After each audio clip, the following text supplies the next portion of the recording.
this problem. Big problem. I really need it. A good place to learn about Africa. And I kept searching and searching.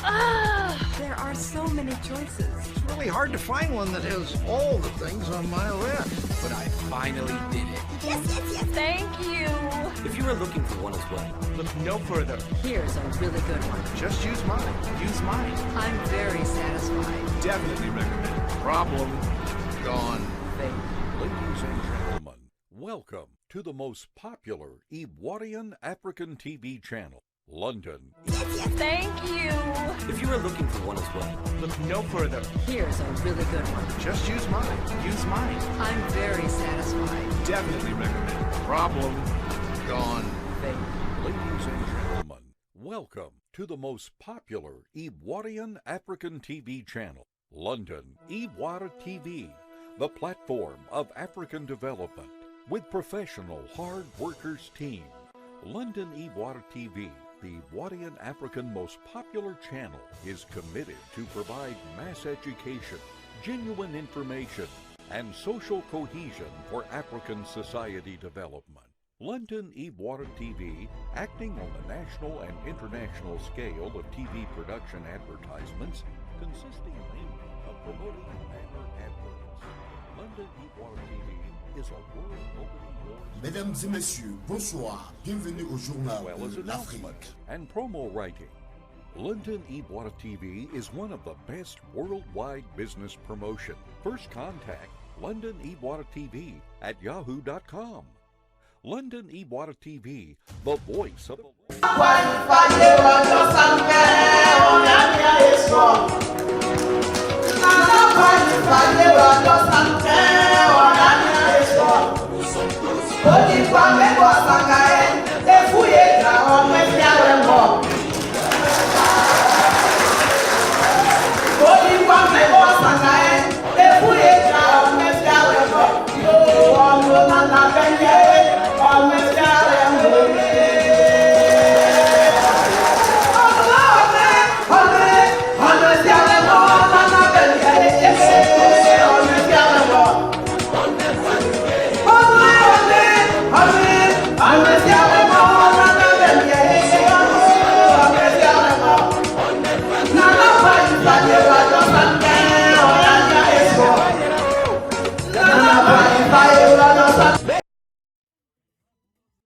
Bienvenue sur London Ivoire TV, la télé du peuple. Spéciale salutation à Monsieur Chélo Paraclet, Achille Dubois, respectivement PDG et PDGF chez London Ivoire TV. Ce soir, nous parlerons du développement de la Côte d'Ivoire, du miracle ivoirien, de celui qu'elle a rendu possible. De même que nous parlerons du PDCI et des ses avares tapis au sein du parti. Nous parlerons aussi du président Bédié, cet illustre personnage qui fut la cheville ouvrière du développement de la Côte d'Ivoire, ce que les Ivoiriens ignorent du passé de l'homme. Lui, l'axe central de tous les projets d'urbanisation, du développement, du miracle ivoirien, de confiance du président Houphouët aux années 66 à 72, alors ministre de l'économie et des finances. Mesdames et messieurs, c'est ensemble ce documentaire. Ladies and gentlemen, dear followers, good evening and welcome on London Ivoire TV China. Special greeting to Shilo, the TV chairman. Henry Konan Bedi, the Ivorian man of peace and the PDCE, the platform of opposition leaders, seems to be the best option to the Ivorian in 2020 election. 女士们、先生们、亲爱的追随者们，晚上好！欢迎来到 London Ivoire TV China， 向电视主席希罗特别致意。Henry Konan Bedi 是科特迪瓦的和平主义者和 PDCE 反对党领袖的纲领，似乎是2020年大选中科特迪瓦人的最佳选择。Né à Castres dans la petite bourgeoisie de province, ancien élève de l'école normale supérieure, agrégé de philosophie, Jean Jaurès enseigne la philosophie à Albi. Selon Jean Jaurès, homme socialiste politique, l'histoire enseigne aux hommes la difficulté des grandes tâches, mais elle justifie l'invincible espoir du succès. C'est pourquoi nous retournons dans l'histoire de 1934 pour constater que dans un petit village de Côte d'Ivoire est né un enfant noir qui finirait par être parmi les fils des Blancs, le major de la promotion des diplômés d'études supérieures de sciences économiques de l'université de Poitiers. Ce petit Africain de Dadier-Cros se nomme Henri Conan Bédier. À cette époque, c'est ce qui est dans ta tête qui définit ton cursus scolaire et te faisait avancer. En un mot, c'était par le mérite et uniquement par le mérite qu'on était qualifié. Aussi par notre aptitude intellectuelle et notre taux d'intellect, grâce à notre sérieux, notre assiduité à étudier et à travailler dur, à l'instar du rattrapage ethnique. Ce dit rattrapage qui fait la promotion de l'incompétence et qui a fait ses preuves par des dégâts à tous les niveaux des institutions et de l'administration ivoirienne est un véritable fléau qui a dégradé tout le système social ivoirien de 50 ans en arrière, nos forces ouvrières et professionnelles dans le sous-développement au cours de ces 8 dernières années, ainsi que les conditions de vie des Ivoiriens. Prenons le cas simple des institutions administratives, dont la plupart des employés ont des patronymes burkinabés ou nordiques. Dans les administrations publiques et les ministères, il est impossible de trouver un document sans faute d'orthographe, délivré depuis les secrétariats de direction des ministères qu'au secrétariat des mairies, passant par les secrétariats de la justice. Et le comble, lorsque le ministre est en congé, tout le ministère s'arrête de travailler car il n'y a que le vénéré ministre qui est le seul à signer les documents. Donc, l'administration du coup est mise en veilleuse, sans compter les imprimantes et les photocopieuses qui ne fonctionnent plus par manque d'encre, manque de maintenance ou ont rendu l'âme depuis l'arrivée de Dramane au pouvoir. Parfois, le citoyen est prié de prendre ses documents pour aller les dactylographier et les photocopier au marché du plateau, à ses frais, s'il veut voir son dossier avancer. Sans compter le long rang qui vous prend toute la journée si vous ne donnez pas d'argent à la secrétaire ou au préposé de bureau qui œuvrent comme des démarcheurs dans le circuit qu'ils se sont créés dans ces administrations, au détriment du citoyen, vu qu'on n'est pas servi par arrivée, mais par rapport à qui donne le plus d'argent ou qui est le parent de qui. Donnez de l'argent au préposé d'administration afin qu'il fasse suivre votre dossier à la signature, chose pour lesquelles ils sont salariés, mais il faut aussi payer le pourboire, sinon votre dossier croupira dans les vieux tiroirs poussiéreux pour finir chez une vendeuse de bananes braisées au plateau. Voici une image du rattrapage ethnique de Dramane. Pendant qu'on nous parle d'une économie à plusieurs chiffres, aujourd'hui le discours de l'émergence est entré dans l'oubli.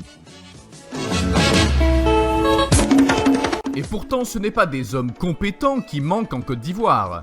Contrairement au rattrapage ethnique, le miracle ivoirien a propulsé ce pays dans un boom de développement où le combat de l'autosuffisance alimentaire fut vaincu.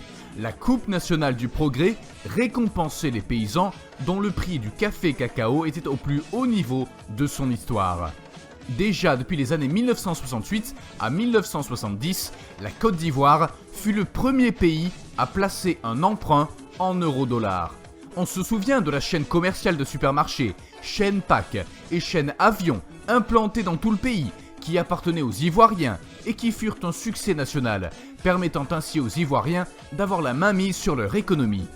Qui ne se souvient pas de l'OMOSI, office de la main-d'œuvre de Côte d'Ivoire, où le chômeur était payé, de même que tous les enfants de ceux qui travaillaient pour la fonction publique.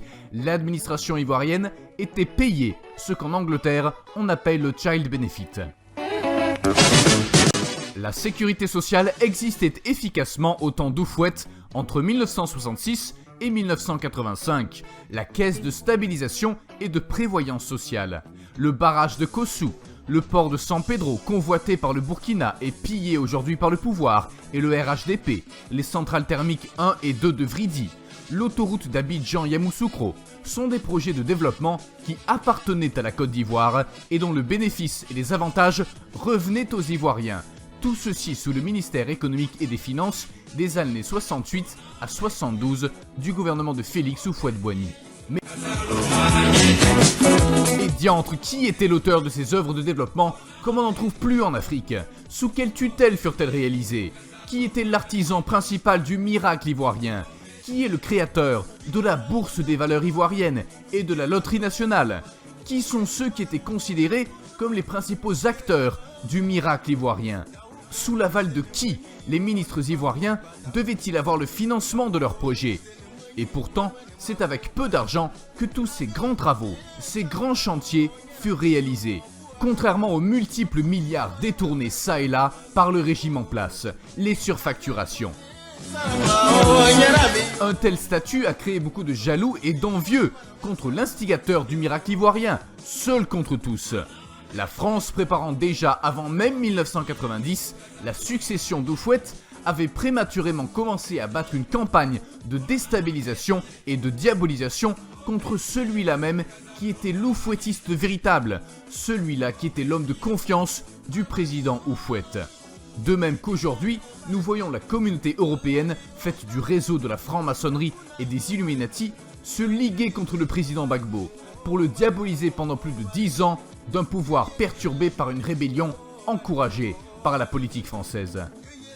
Bédier le nationaliste fut le premier à subir la politique de diabolisation des médias français pour préparer le chemin à Ouattara, à tel point que dès 1990, Dramane fut imposé à la Côte d'Ivoire et à Houphouët par l'ONU.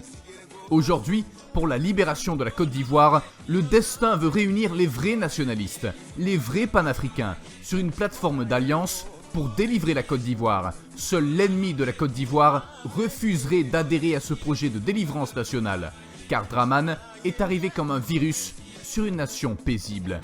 Cette plateforme, encouragée par les vrais fils du pays, qui veulent reprendre leur destin en main, qui veulent retrouver leur dignité perdue, et veulent sauvegarder l'avenir d'une génération sacrifiée par une rébellion meurtrière. Pour combattre un seul adversaire, Dramane Ouattara, l'ennemi de la Côte d'Ivoire. Le premier, Bédier, a combattu Dramane, l'ennemi de la Côte d'Ivoire, connaissant ses points faibles et l'a fait fuir hors du pays. Le deuxième, Gbagbo, a ramené Dramane et lui a donné le droit de venir au pouvoir, pour finir lui-même par être victime de Dramane, et désormais réalise que le premier, Bédier, avait raison de lancer un mandat d'arrêt international contre lui. Gbagbo et Bédier s'unirent pour chasser Dramane hors du pays une fois pour toutes. C'est un souhait tapi dans le cœur des Ivoiriens. Mais revenons à notre sujet, le miracle ivoirien. À son arrivée au budget de l'État, nos caisses avaient un crédit de 34 milliards de francs CFA non dévalués à son actif. En d'autres mots, il n'y avait que 34 milliards dans les fonds des caisses de l'État. Mais à son départ, il a laissé 177 milliards de francs non dévalués, plus lourds que la devise actuelle, qui s'apprête d'ailleurs à être dévaluée par Dramane et ses patrons, soit une différence de 143 milliards que Bédier a ajouté au fonds de l'État. Et c'était à l'époque où le CFA n'avait pas été dévalué. Il a permis ainsi à la caisse de stabilisation de faire un bénéfice de 100 milliards et 50 milliards au trésor public au temps où il était ministre de l'économie et des finances. Si la Côte d'Ivoire connaît depuis 2011 des taux de croissance à 2 chiffres, il ne faut pourtant pas s'emballer. Les investissements directs à l'étranger, IDE, ont triplé en 2013, mais n'atteignent toujours pas un tiers des IDE du Ghana, pays voisin anglophone similaire. Pour que les taux de croissance se traduisent en amélioration durable du niveau de vie, il faudra aux dirigeants ivoiriens beaucoup de travail. En effet, l'économie ivoirienne a besoin de capitaux pour se développer. Et si les IDE sont intéressants pour permettre d'introduire de nouvelles technologies et de nouvelles pratiques managériales, ils devront laisser place à un capital local. Le gouvernement devra donc réussir à favoriser des champions locaux qui pourront remonter la chaîne de valeur et finalement créer une économie diversifiée et indépendante des variations des prix internationaux des matières premières. Une question précise, vous êtes-vous jamais demandé quel prodige recelait le miracle ivoirien dans les années 1970 ? Dans le meilleur des cas, je vous dirais qu'il y avait un ministre de l'économie et des finances très dynamique, Aimé Henri Konan Bédier. Justement, à cette époque, comme par miracle, la Côte d'Ivoire ne connaissait pas de fausses infirmités politiques et était débarrassée de malformations socio-ethniques. À l'époque, les Ivoiriens respectaient l'ordre divin et l'ordre social. Réponse, la Côte d'Ivoire incitait à de formidables découvertes. Le miracle ivoirien était là avec l'emprise colossale du cacao avec lequel la Côte d'Ivoire occupait la première place dans le monde. Il y avait l'aménagement de la région du Sud-Ouest, géré par Emmanuel Dioulo, l'aménagement de la vallée du Bandaman avec Akoto Yaojan, la Société des terrains urbains avec Sékou Koulibaly, la Société des transports abidjanais avec Albert Aka, le port autonome d'Abidjan avec Oda Laurent, puis le dynamisme des ministres du Plan et de l'Agriculture Mohamed Diawara et de Abdoulaye Sawadogo ont complété le succès du miracle ivoirien. Nous étions à une époque classique imaginée par Aimé Henri Konan Bédié et Félix Houphouët-Boigny. Dans l'espace économique africain, la Côte d'Ivoire s'appelait pays intermédiaire. Et c'est dans cette relance que le miracle ivoirien avait atteint Bouaké-Korogo, Abengourou, Man, Odiéné, Séguéla, Katiola et Daloa avec les fêtes tournantes de l'indépendance. Ce découpage administratif du pays vous envoie dans le développement agricole avec la Coupe nationale du progrès, une compétition réservée aux paysans. Le miracle ivoirien était un véritable mystère. Entre tous les préfets, c'était la lutte contre les maisons en papeau. Quelle histoire! Le mieux, c'est de demander avec courtoisie et de regarder avec envie ceux qui ont vécu cette période des années 70 et de les respecter. Merci à Konan Bédié pour le grand travail qu'il a accompli auprès de son père, le président Félix Houphouët-Boigny. Pour 2020, il serait grand temps que la Côte d'Ivoire retourne aux mains savantes de ceux qui en ont pris soin dans la paix et en ont fait une grande nation. Henri Konan Bédié, l'artisan principal du miracle ivoirien.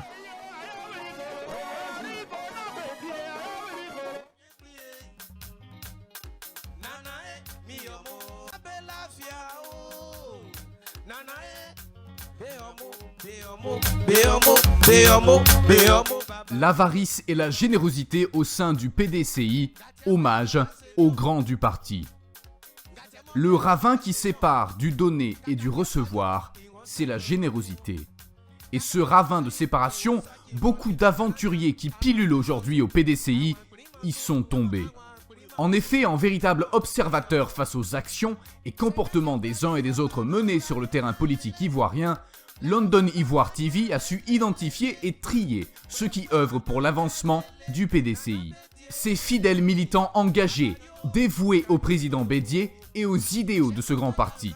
Qu'il pleuve ou qu'il neige, malgré les bâtons dans les roues, les attaques de toutes formes, les poignards dans le dos, les différentes traîtrises des vautours qui étaient dans ses rangs et que le temps a exposé, au pire des assassins payés pour en finir à leur vie, à l'exemple de Maurice Kakou Djikawe qui a fait l'objet de menaces de mort, tout ceci n'a pas pu détruire ce parti.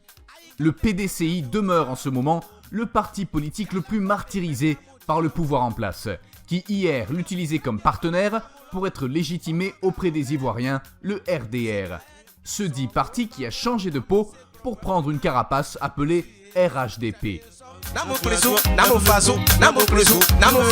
Un parti politique dont le programme de gouvernement s'identifie aux empoisonnements, menaces de mort et détournements de fonds publics. RHDP, le club des oiseaux de mauvais augure, le ou les vautours qui se mangent entre eux et se font des coups bas, démontre aux yeux de tous cette dictature que l'oufouettisme a toujours combattue. C'est pourquoi en Occident, le PDCI est toujours vu comme un organe de paix, avec pour artisan le président Bédié, véritable symbole du prix Félix Houphouët-Boigny de la paix. Malgré tous ces coups durs, le fanion du PDCI demeure dans la dignité. Son drapeau flotte toujours à la rue Mermoz à Cocody, là où Félix Houphouët-Boigny l'a laissé. Le PDCI RDA reste soudé et debout, grâce à son chef incontesté, M. Aimé Henri Konan Bédié, et de son général courage, Djikawe, aidé par une génération de doyens sages et incorruptibles. Ce noble parti qu'est le PDCI RDA a été secoué par une vague de traîtrise, de dissidence, mais il a su se défaire de ces virus qui polluaient le bien-être de ce parti. Aujourd'hui, ces brebis galeuses comme Adjoumani, Jérôme Nguessan, Cablan Duncan et les autres font leur danse de sorcellerie au RHDP, devenu la maison de la puanteur politique, où les oiseaux de mauvais augure dansent ensemble les pas de la sorcellerie.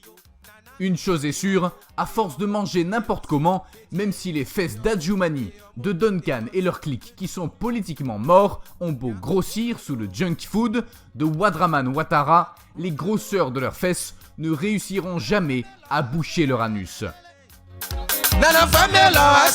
Il faut constater que malheureusement, ceux qui font la politique du ventre et de la main tendue n'ont tous pas été évacués du PDCI, car le ver est encore dans la pomme verte du PDCI RDA.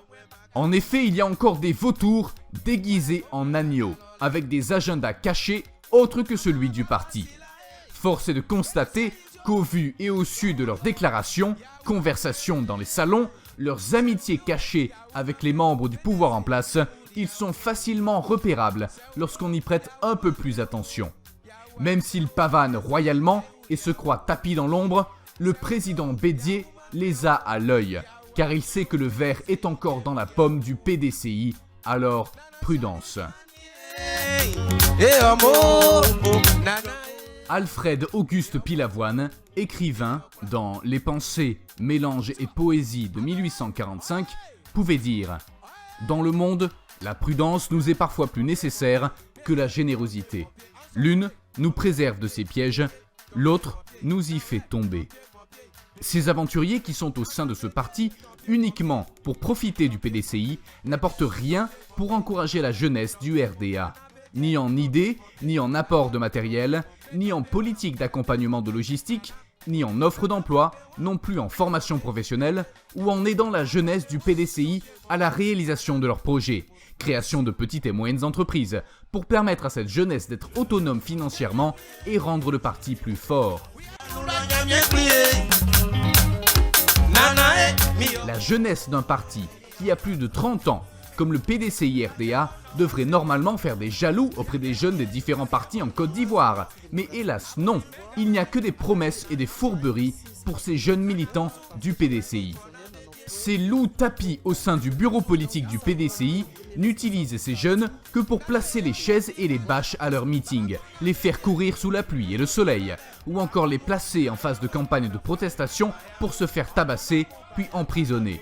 Pourtant, la jeunesse du PDCI depuis la diaspora, si bien que les nationaux, ont beaucoup de ressources mais peu de moyens, d'accompagnement, à tel point qu'elle est livrée à elle-même pour se voir ensuite assassinée dans les rues à cause de leur témérité et leur engagement à ce parti qu'est le PDCI. Et pourtant, militants et militantes, la jeunesse du PDCI peut être développée et utile au parti, par le moyen de la nouvelle mentalité du millénaire, cette nouvelle génération de communication, de vulgarisation, de l'informatique, où ils seront utiles et efficaces sur le terrain politique.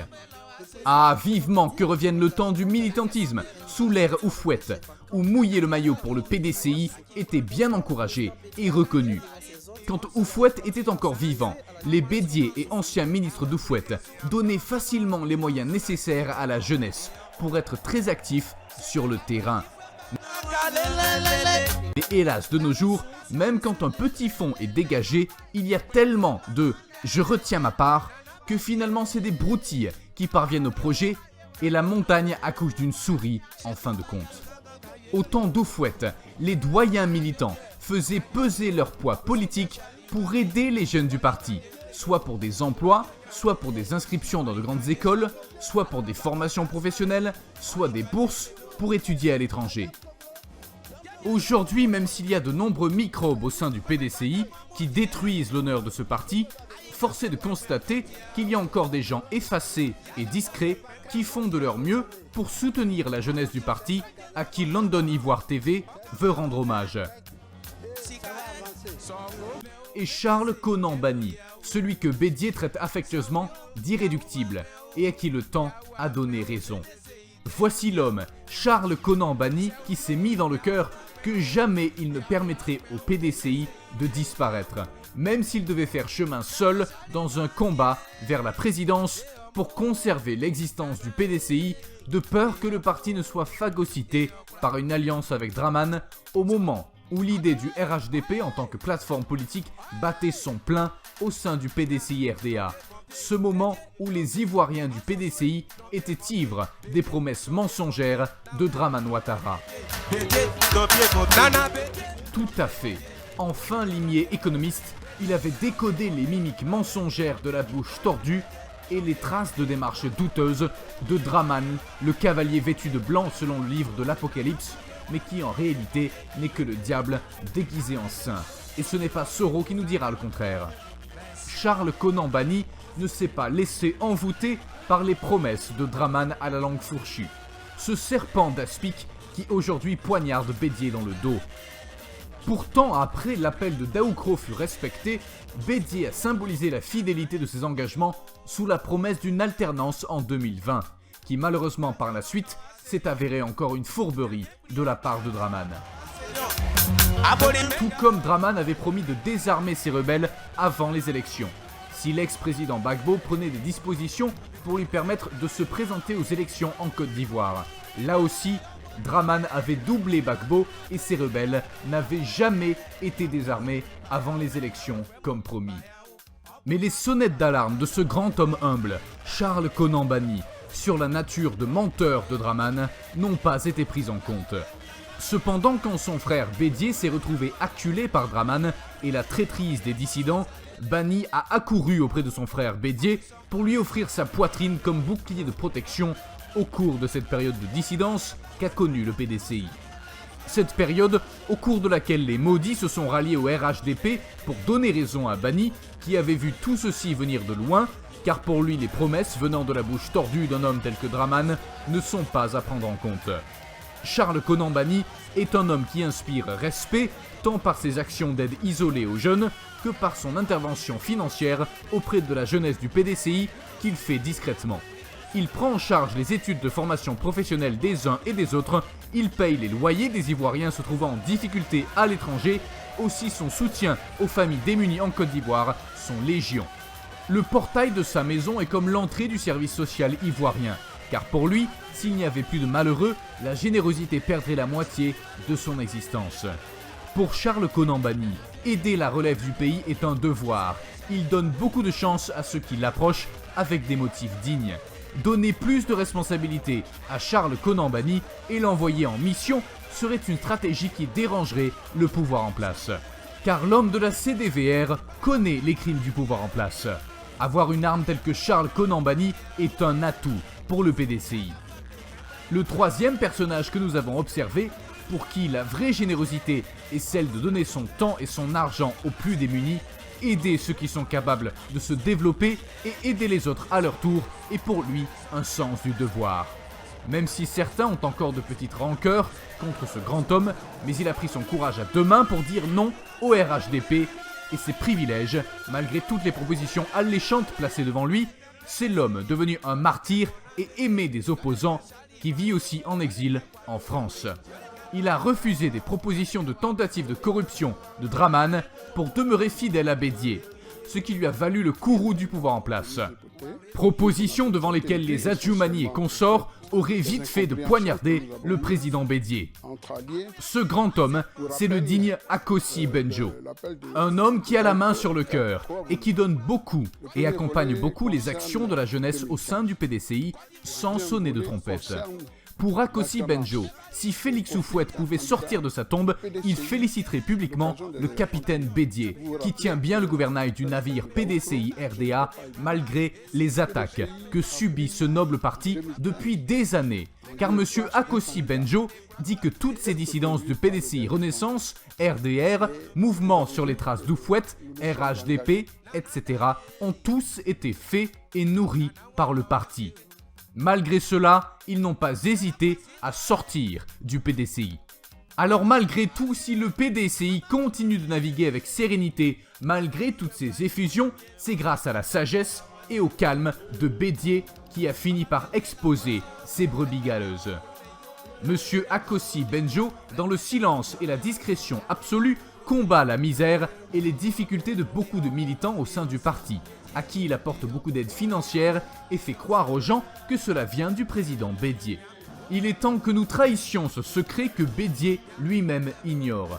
Car Akossi est un digne cadre du PDCI qui honore son chef Bédier en faisant des dons et donne l'honneur de ses actions à Bédier dans une discrétion absolue. Si aujourd'hui London Ivoire TV trahit le secret de M. Akossi Benjo, c'est parce que les militants ont besoin de savoir ce qui se passe au PDCI. Peut-être que ceci sera un sursaut d'orgueil pour ceux en qui il reste encore un peu de bon sens et de reconnaissance envers le président Houphouët et son digne fils, le président Bédier, pour apporter des changements auprès de ceux qui ont la main dure, ces avares qui ne font que bénéficier du parti et n'apportent rien à sa jeunesse. Voici aussi un jeune homme qui a compris l'importance d'aider les jeunes, l'argentier du PDCI-RDA qui, lui, utilise son propre argent pour soulager des familles des misères quotidiennes en apportant à manger sur leur table et en prenant aussi en compte les frais médicaux. Les handicapés et les orphelins n'ont de prière à Dieu que pour lui. Il est si bien connu à l'orphelinat de Bingerville, mais surtout sur l'île des lépreux, pour sa grande générosité. Lui, c'est le ministre Thierry Tannot, le nouvel argentier du parti, fondé en 1946.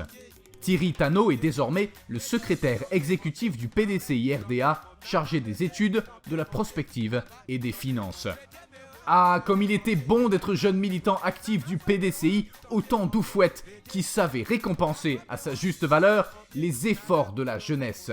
Même si le président Bédier a gardé cette pratique de félicitations et d'encouragement, mais à lui seul, il ne peut pas tout faire. Raison de plus pour ces jeunes cadres multimilliardaires de venir en renfort pour faire briller ce parti. Certains sont même cités parmi les plus riches de la Côte d'Ivoire, mais sont aux abonnés absents quand il s'agit d'aider la jeunesse.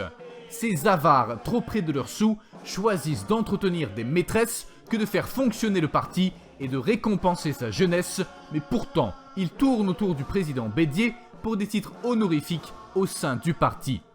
Heureusement qu'au sein du parti, il y a des doyens d'honneur tels que le professeur Niamke Kofi, le 6e sens du PDCI, le détecteur de mensonges, l'expérience au service de l'université, le ministre Émile Contant Bombé, le fidèle des fidèles et la fierté des Fancy de Côte d'Ivoire, le ministre Wassena Koné qui a d'ailleurs failli être assassiné par cette vague d'empoisonnement, projet de gouvernement du RHDP.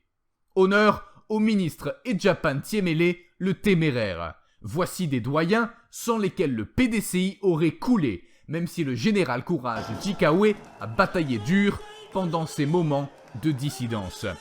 Ces doyens qui sont le ministre Émile Bombé, le ministre Wassena Koné et Edjapan Tiemele demeurent vigilants et imperturbables. Ce sont des fidèles parmi les fidèles à Houphouët, au président Bédier et au parti. Ils avaient dit non à toutes les tentatives de corruption du pouvoir en place, ces gardiens de loge du PDCI, par leur influence, leurs biens et leur temps accordés aux uns et aux autres, ont su se faire écouter et faire peser leur influence en faveur du parti partout où ils passent. Leur générosité est une vertu admirable au sein du parti. Ils sont la racine de mouvements d'une âme véritablement noble à honorer et à féliciter au PDCI. Ils méritent d'être responsabilisés davantage pour des consultations et des conseils en stratégie et en tactique. Mais n'oublions pas non plus ces opérateurs économiques qui ont un carnet d'adresses qui fait pâlir le RHDP, ces incontournables qui ont le secret des portes fermées, ceux-là qui montent à la haute magistrature des pays européens pour porter haut le flambeau du PDCI. Édiquée Anne-Marie PDCI France, femme puissante aux 1000 relations pour qui le véritable amour du parti est inséparable de sa générosité envers les militants. Plus elle donne et plus elle est bénie. Aka Véronique, présidente des femmes d'une section du PDCI, dit qu'il n'y a pas d'enthousiasme sans sagesse, ni de sagesse sans générosité. Et elle y croit car tout son entourage témoigne de la générosité de cette femme à aider les militants dans le besoin. Lorsque ceux qui ont des projets vont vers elle, Aka Véronique s'y investit pour leur faire voir le jour. Aminata Ndiaye, qui n'est plus à présenter, tant par son dévouement à son chef, le président Henri Konan Bédier, mais aussi par ses actions d'aide qu'elle sème ici et là parmi les militants de toute classe. Cette femme pour qui la vraie générosité envers l'avenir consiste à tout donner au présent, ne lésine pas sur ses moyens quant à secourir les militants. Vieux, jeunes, femmes, familles, tous détiennent au mur de leur salon la photo de cette dame généreuse. Combien de cliniques en Côte d'Ivoire ne connaissant pas cette Aminata Ndiaye, celle qui prend en charge les frais médicaux des militants malades en situation difficile? Combien de familles de militants du PDCI n'ont pas béni cette femme pour avoir pris en charge la scolarité de leurs enfants pendant de longues années? Aminata ne fera jamais de récupération politique pour ses actes de générosité isolés qu'elle attribue au nom de Bédier, afin que son chef soit honoré dans les foyers où elle sème l'espoir. Pendant que les aventuriers usent du parti pour se frayer un chemin politique dans la vie et n'apportent véritablement rien à la jeunesse du parti.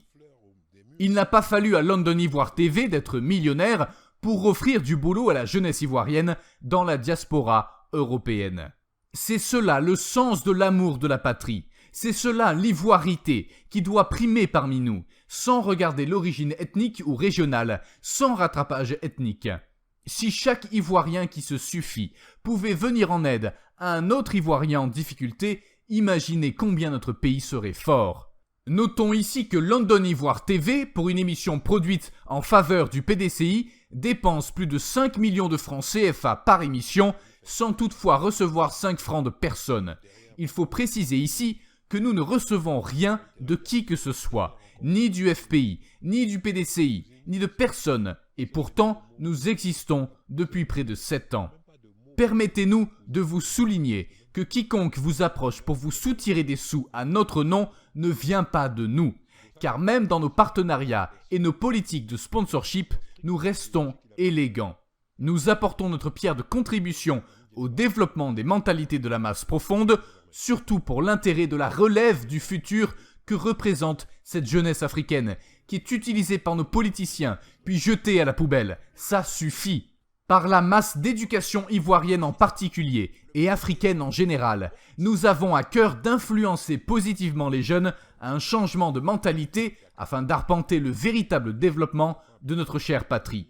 London Ivoire TV, par son chairman président fondateur M. Chilo, s'investit pour bâtir la nation ivoirienne et africaine par la communication. D'ailleurs, notre investissement dans la communication à l'échelle internationale sert aussi à promouvoir notre nation auprès de nos partenaires de grandes agences de communication et de lobbying telles que Publicis, Omnicon MENA Group, OMD, Carling, WPP et la Densu Group, auprès de qui nous œuvrons pour attirer des investisseurs économiques chez nous au moyen de la communication pour créer des emplois en Côte d'Ivoire par l'argent des étrangers, vu que les riches ivoiriens préfèrent garder leur argent dans les banques étrangères en Europe, donc chez les étrangers. À l'exemple du président fondateur de London Ivoire TV, qui lui-même est ivoirien, a des projets pour son pays, beaucoup d'autres Ivoiriens de la diaspora de tous bords politiques, tout comme de jeunes militants du PDCI dans la diaspora, ont de grands projets pour ce parti.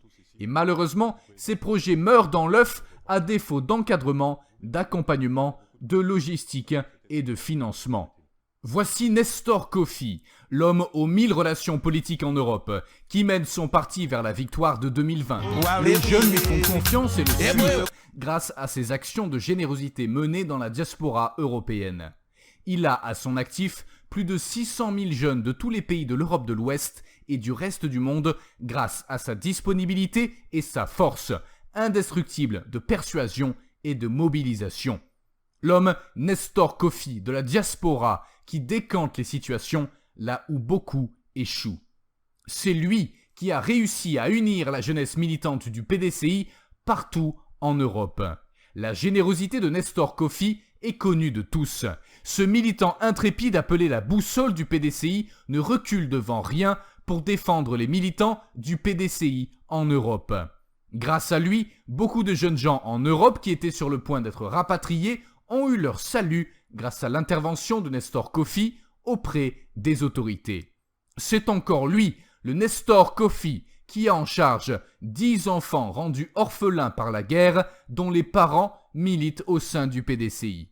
Voilà des gens qui font honneur au PDCI. Souvent dans cette liste des vrais militants du parti qui font honneur au PDCI, on se demande pourquoi des gens sont prêts à s'engager dans le feu pour eux.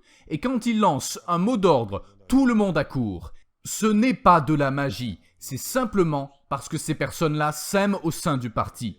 Pourtant, ce ne sont pas des milliardaires qui manquent au PDCI, mais ils n'apportent rien. Il est temps que le président s'entoure et nomme ceux qui ont vraiment du souci pour la jeunesse du PDCI et ont des preuves sur le terrain. Mais non ceux qui, de façon intéressée, dépensent quelques peccadilles pour ensuite faire de la récupération politique. Car ce parti est rempli d'avares qui aiment être élevés mais n'apportent rien, ni au parti, ni à la jeunesse, ni même aux veuves et aux orphelins, aux familles, aux chômeurs, aux enfants déscolarisés. Bédier, l'homme du miracle ivoirien, dont les grands chantiers qui ont apporté le développement en Côte d'Ivoire, mais qui est resté jusqu'à présent sans sonner le tambour, à tel point que les Ivoiriens, à ce jour, ne savent même pas qu'il est l'un des artisans principaux du miracle ivoirien. Bédier, par son appui politique, a toujours aidé bon nombre d'Ivoiriens qui sont aujourd'hui cadres du pays. Et c'est cette force, cette générosité, qui doit être le modèle de tous les hauts responsables du PDCI. La générosité est une vertu admirable. C'est le mouvement d'une âme véritablement noble chez Bédier que les ingrats traitent parfois d'avare, qui pourtant n'a pas bénéficié de lui. Henri Conan Bédier, homme de paix, partisan de la non-violence, artisan du miracle ivoirien, le choix idéal pour 2020. Mesdames et messieurs, merci pour votre attention. C'était London Ivoire TV avec Bédier, l'artisan du miracle ivoirien et les aléas du PDCI. Sagesse du président Bédier, sa noblesse et l'intelligence de cette